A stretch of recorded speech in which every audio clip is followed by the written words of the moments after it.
nyinyi kama wataalamu wa tehama, mnaona kuna hatari ya matumizi ya tehama kwenye chaguzi, ama mnaona ni faida tupu kwenye matumizi ya tehama?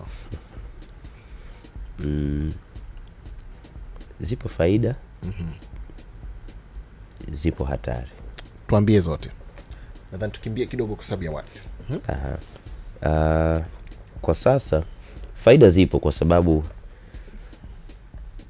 matumizi ya tehama ndio vitu kama hivi hapa tunavyoongea, vifaa tunavyotumia ni tehama. Unaweza ukafikisha ujumbe kwa watu wengi kwa muda husika na kwa kutumia muda mfupi.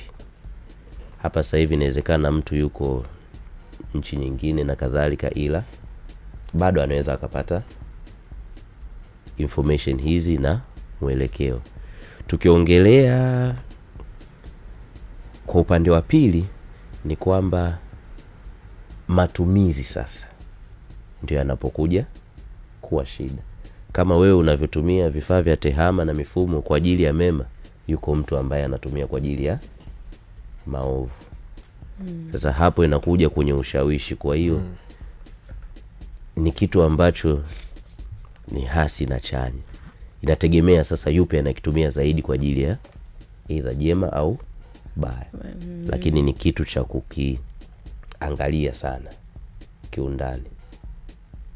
Na ukiambia ushauri tutumie tehama ama kwanza tusubiri, utasemaje? Kwa maana hata zoezi labda la upigaji kura, si lazima mtu aende kituoni, labda apigie kura nyumbani. Tusubiri. Bado hatujafikia huko. Bado hatujafikia huko. Au vipi? Bado hatujafikia.